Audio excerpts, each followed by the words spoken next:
श्री वेंकटेश स्तोत्र। हरि ओम। वेंकटेशा वासुदेवा प्रदुमर्दमति विक्रम संकोषण अनिरुद्ध शेषाद्रिपतिरेव च जनार्दन पद्मनाभो वेंकटचलवासनी सृष्टिकर्ता जगन्नाथ माधव भक्तवत्सला गोविंद गोपति कृष्ण केशव गरुडध्वज वरा वामनश नारायणादोक्षज श्रीधर पुंडरीकाक्ष सर्वदेवस्तुते हरि श्री नरसिंह महासिंह सूत्रकार पुरातन रमोनाथा महिभर्ता मधुर पुरुषोत्तम चोलपुत्र प्रिय शांतो ब्रह्मादीना वरप्रद श्रीनिधि सर्वभूताना भयकृत भयनाशन सर्व श्री राम भवदोष भववंदक मोचक भूतवासा गिरिवासा श्रीनिवासा श्रीयपति अच्युतानंद गोविंद विष्णु वेंकटनायक सर्वदेव शरण दैवक दैवत समस्त देव कवच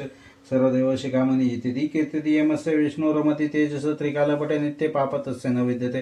राजद्वारे पटते घोर संग्रामे रिपु संकटे भूत सर्प विषय पिशाच आदि भय नास्तिक कदाचन पुत्र लाभते पुत्राणां निर्धन धनवान भवते रोगाते मुच्यते रोगादे बंधु मुच्यते बंधनात् यद्दिष्टे तमलोके तत् तत् प्रत्यय संशय ऐश्वर्य राज सन्मान भक्ति मुक्ति फलप्रदम विष्णु लौकिक सोपान सर्व दुःख नाशनम सर्व ऐश्वर्य प्रदान सर्व मंगल कारकम मायावी परमानंद तत्वता वैकुंठ मुक्तम स्वामी पुष्करणी तीरे रमाया सह मोदते कल्याणाब्ध भूत गायत्र कामते ते प्रदायानि श्रीमद वेंकटनाथाय श्रीनिवासाय ते नमः। वेंकटाद्रि समस्तान ब्रह्मांडे नास्ति किंचन वेंकटेशा समो देव न भूत न भविष्यति इति ब्रह्मांड पुराणे ब्रह्म नारद संवादे श्री वेंकटेश स्तोत्र संपूर्ण श्री कृष्णार्पणस्तुते। हरि ओम।